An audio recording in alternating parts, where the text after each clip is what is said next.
What's going on, you guys? AJ Tucker here with AJ Self Defense, man. And today we want to talk about a tragic story. I mean, very tragic, and but also there's lessons to be learned in here. So, 41-year-old Jonathan Belk comes home early from a work trip, and he catches his wife, Jada Golston, different last names, but you know what happens, having sex with 18-year-old Billie Jean Floyd. He was only 18 for 3 days.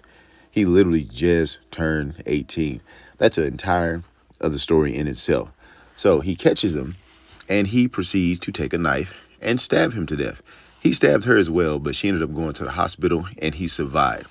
When the police came in, they actually found him covered in blood, and they found the boy in a trash can. And the first thing he was worried about is, oh man, since I killed this dude, that's going to mess up the relationship with my wife. Maybe going to jail for a long time is going to mess up the relationship with your wife. Maybe stabbing her boyfriend is going to mess up the relationship. When you stab somebody's boyfriend, they're not going to be as cool with you. But hey, I'm not being snarky. Try not to be snarky or sarcastic about it, but it is a crazy story. It's also a lesson to, young men. It's like, dude, you're 18 years old. You got the world ahead of you. There's plenty of girls out there or whatever. Why are you messing with this dude's wife or whatever? But at 17, 18, unless you have somebody backing you up, it's probably hard for him to think like that. I'm not going to sit here and say he's helpless, but he definitely put himself into a dangerous situation. She probably told him it was okay. Hey, he's out of town. But man, you messing with you getting into grown folks' business, and you too young. Not saying that this should happen, but it's like if you walk into a lion's den or a tiger pit and the tiger bites you, it's like, man, you know what I'm saying? I'm not victim blaming or nothing like that, but you put yourself in a real bad position. You do not know the situation. Also, how long is the husband going to get put in jail? How is this going to work?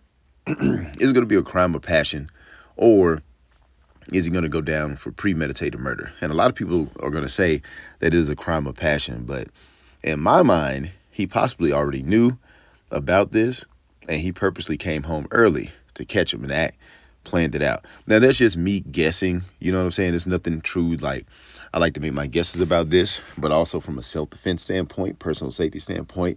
Yeah, obviously, don't be in another man's house like that, obviously. But at the same time, did he already know, And will she get in trouble because has she messed with him before? Will they investigate that? Will they dig deep into that? But yeah, she was stabbed, so that's a lesson in itself right there. But this young man ended up losing his life. So there's definitely a lesson to be learned for guys in this age range. There's a lot of women in that age range, 30 to 35 to 40, that they have a fascination with teenage boys. Don't get it twisted. It is a very common thing. And you might think it's cool. You might think you're doing something, man, but you are putting yourself into the ringer right there, man. Very tragic story. It would have been better if, the husband just came in and just issued an ass whipping or something like that. But definitely never want anybody to lose a life. You know what I'm saying? Because I have kiddos. I have a son who's like 20, and he was 17, 18. I mean, he's still in that age range, and I would be distraught if I found out that my son was murdered in this fashion, even if he was in another man's bed. I would be looking into this. A parent, I would want him charged. I would want her investigated for some type of, statutory rape type stuff.